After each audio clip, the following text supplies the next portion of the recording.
47페이지입니다. 초대교회가 부흥하면서 성도들을 공정하게 섬기는 데 있어 약간의 문제가 발생합니다. 헬라파 과부들이 구제에서 제외되는 일이 생기자 헬라파 사람들이 히브리파 사람들을 원망합니다. 초대교회는 이 일로 인해 성령과 지혜가 충만하고 칭찬 듣는 사람으로 구제에 전념할 7명의 일꾼을 뽑게 됩니다. 이 7 집사 중에 하나인 스데반은 은혜와 권능이 충만하여 큰 기사와 표적을 많이 행하였습니다. 이를 시기한 사람들이 회당에서 스데반과 논쟁하였으나 이기지 못하게 되자 사람들을 매수하고 거짓 증인을 세워 공회에 스데반을 세웁니다. 그러나 스데반은 그들의 공격에 두려워하지 않았고 오히려 공회에 있던 모든 사람들이 천사의 얼굴과 같은 스데반의 얼굴을 보게 됩니다. 자, 사도행전은 성령 하나님께서 활동하신 성령행전이기도 하고 초대교회 역사를 아주 잘 정확하게 기록한 책이라고 말씀드렸습니다. 그래서 이제 지금까지 사도행전 말씀은 오순절 마가의 다락방에 성령이 충만히 임해서 이제 말씀의 역사가 일어나고 모이면 뜨겁게 기도하고 교회가 크게 부흥되는 역사가 5장까지의 기사였습니다. 오늘 6장은 초대교회가 처음으로 문제에 봉착하는 그런 장면입니다. 자, 1절 말씀해 보면 제자가 더 많아졌다. 요즘 말로 하면 성도들의 숫자가 엄청나게 많아졌다 하는 뜻이지요. 그러다 보니까 헬라파 유대인들과 히브리파 유대인들 중에서 갈등이 생깁니다. 교회가 해야 될 역할이 우리가 늘 제가 말씀드리지만 예배, 교육, 선교, 그 다음에 교인들끼리 교제, 그리고 이웃에 대한 구제 또는 봉사입니다. 예루살렘 교회도 어려운 이웃들을 위해서 구제하고 봉사하는 일을 했는데 헬라파 과부들과 히브리파 과부들, 그러니까 유대인들 중에서 예수님을 믿는 사람과 이방인들 중에서 예수님 믿는 사람들, 홀로 되신 여인분들 중에서 교회가 이제 그분들을 도와주는 일을 했는데 자꾸 이 헬라파 이 홀로 되신 여인분들이 자꾸 구제에서 누락되는 일이 생겼습니다. 그러다 보니까 그 비난이 누구한테 가겠습니까? 제자들한테 가는 거죠. 제자들이 지금 사도들이 하는 일이 뭡니까? 하나님 말씀도 전해야 되고 기도도 해야 되고 교회가 갑자기 부흥하니까 얼마나 할 게 많겠습니까?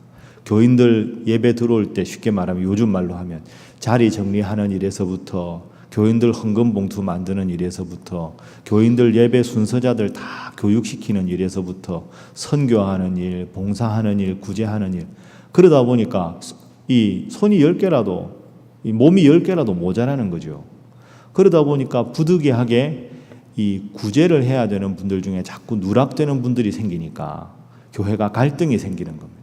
그래서 자꾸 교회 안에서 이제 원망하고 뭐 편애한다, 뭐 차별한다 이런 말이 자꾸 생기기 시작하는 문제에 봉착합니다. 자, 그러면 은혜로운 교회가 문제가 생겼을 때 이 문제를 극복하는 방법이 무엇인가 한번 보시죠. 자, 2절, 3절, 4절. 자, 우리 중요한 요절입니다. 함께 한번 읽어봅니다. 시작.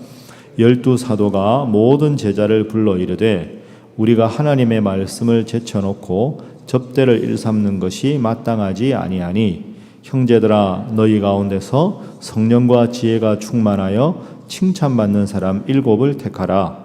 우리가 이 일을 그들에게 맡기고 우리는 오로지 기도하는 일과 말씀 사역에 힘쓰리라 하니 아멘. 자, 그래서 초대교회가 했던 방법은 사도들은 예수님의 제자들은 기도와 말씀에만 전념하기로 하고 교회 내에서 이 구제하는 일을 잘 할 수 있는 사람을 선발합니다. 이게 요즘에 말하면 교회 안에 장로, 권사, 집사 이런 제도가 있게 되는 신약적인 근거가 되는 말씀입니다. 그래서 오늘의 본문의 첫 번째 기도 제목은 직분자의 조건입니다. 직분자의 조건이 뭡니까? 따라하겠습니다. 성령과 지혜가 충만하여 칭찬받는 사람. 여러분들이 오늘 기도할 때 하나님 저로 하여금 성령과 지혜가 충만하여 칭찬받는 자가 되게 하여 주옵소서. 그렇게 기도하셔야 합니다. 그런데 오늘 본문에서 놓치지 않아야 되는 중요한 핵심이 하나 있습니다. 자, 여러분 7 집사를 뽑습니다. 스데반, 빌립, 프로고로, 니가노르, 디몬, 바메나, 니골라. 7명을 뽑는 조건은 성령과 지혜가 충만하여 칭찬받는 사람인데, 이 7 집사 하는 일이 뭡니까? 구제입니다. 구제. 여러분 직업적으로 구제는 누가 제일 잘할까요? 요즘 생각하면 사회복지사 하는 분들, 구제 일을 전문적으로 하는 분들이 잘할 것 같은데, 예루살렘 교회는 그 일에 달란트가 있는 사람들을 선택하지 않았습니다. 구제하는 일과 성령 충만한 일은 사실 별로 논리적 관계가 없습니다. 그렇죠? 구제는 구제에 특화된 사람이 하는 게 맞을 거 아닙니까? 그러니까 오늘 본문이 중요한 겁니다. 교회 일꾼의 자격은 선교가 되든 교육이 되든 구제가 되든 봉사가 되든, 교회 일꾼의 가장 중요한 조건은 하나님 앞에 바로 선 사람, 성령이 충만한 사람. 지혜가 충만한 사람은 지식은 세상적인 지식과 전문적인 영역에서 많은 것을 아는 사람이지만, 지혜는 하나님으로부터 오는 겁니다. 그러니까 교회 직분자의 가장 중요한 조건은 어떤 일을 맡느냐에 관계없이 하나님의 성령이 충만하고 하나님의 지혜가 충만해서 성도들로 하여금 참 저분은 훌륭한 신앙인이다, 저분의 저 훌륭한 신앙을 본받아야 하겠다 하는 것에 중점을 두고 일꾼을 뽑아야 한다 하는 겁니다. 이게 오늘 우리에게도 주는 교훈이 큽니다. 교회는 항상 신앙적인 기준으로 일꾼을 선발해야 한다 하는 것이죠. 이번에 우리 중직자들 93분을 뽑았습니다. 여러분 이분들 위해서 기도할 때도 하나님 이분들이 초대교회 7 집사처럼 성령과 지혜가 충만하여 칭찬받는 일꾼 되게 해 주옵소서. 기도하셔야 합니다. 우리 교회 목사님들, 우리 교회 장로님들 위해서 기도할 때도 그렇게 기도해야 합니다. 거듭 말씀드리지만 학력이 높고 경력이 화려하고 이른바 세상적인 능력과 실력을 갖추었다고 해서 그분들이 교회에서 윗자리에 무임승차하는 식으로 하게 되는 일, 결코 바람직하지 않습니다. 교회가 그런 일에 휩쓸리다 보면 당회나 재직회나 임원들의, 중직자들의 권위가, 영적 권위가 약해지고, 그러다 보니까 자꾸 세상적인 논리가 교회에 들어오게 되는 것이죠. 그래서 오늘은 특별히 직분자들의 자격, 주님 저로 하여금 이런 직분자 되게 하시고 우리 교회 직분자들이 이런 자들 되게 하여 주옵소서 기도하시는 여러분 모두가 될 수 있기를 바랍니다. 자, 두 번째는 목회자와 평신도의 역할 구분이 오늘 본문에 나옵니다. 자, 오늘 본문에 보면 예수님 제자를 사도라고 칭합니다. 사도들이 하는 일이 뭡니까? 아까 우리 읽었지만 4절 말씀이죠. 우리는 오로지 기도하는 일과 말씀 사역에 힘쓰리라. 그리고 여러 구제라든지 이런 일은 집사가 합니다. 오늘 우리에게 적용을 해보면 목회자가 해야 될 가장 중요한 본질적인 일은 말씀 전하는 일과 기도하는 일. 그럼 교회 일반 행정은 누가 합니까? 평신도들 중에서 하나님 앞에 바로 서신 분들이 교회 일을 하는 겁니다. 이게 교회 행정의 가장 중요한 원리입니다. 그런 의미에서 보면 여러분, 우리가 지금 장로교잖아요. 최근 수십 년간 전 세계적으로 부흥한 교회는 여러 특징이 있는데요. 아주 놓치기 쉬운데 중요한 특징 중에 하나가 침례교단의 교회가 크게 성장한 교회가 많습니다. 침례교단. 침례교단이 성장한 이유가 뭘까요? 침례교단은 당회가 없습니다. 목사님이 알아서 합니다. 어이구, 저 목사님이 왜 저런 아침에. 그게 아니고요. 그러니까 침례교 같은 경우는 담임 목사의 목회 철학으로 모든 일을 본인이 전권을 가지고 하는 구조입니다. 그러니까 이단도 그쪽에서 많이 생기고 잘 되는 교회도 많이 생기는 겁니다. 이게 위험할 수도 있는 거죠. 그래서 저는 개인적으로 장로교 우리 교단 정치가 참 중요하다고 생각합니다.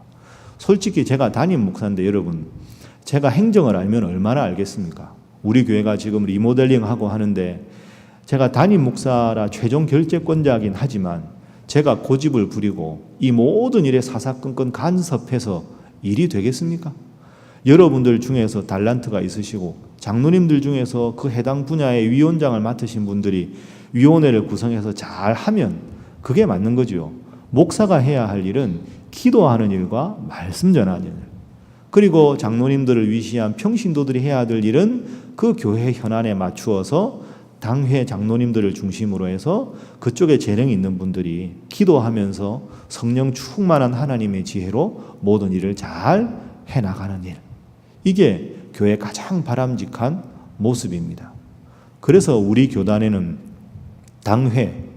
당회장은 담임 목사가 하지만 평신도들의 대표인 장로님들이 함께 협의체를 구성해서 모든 일을 해나가는, 이것이 가장 바람직한 교회 정치적인 시스템이라고 생각합니다.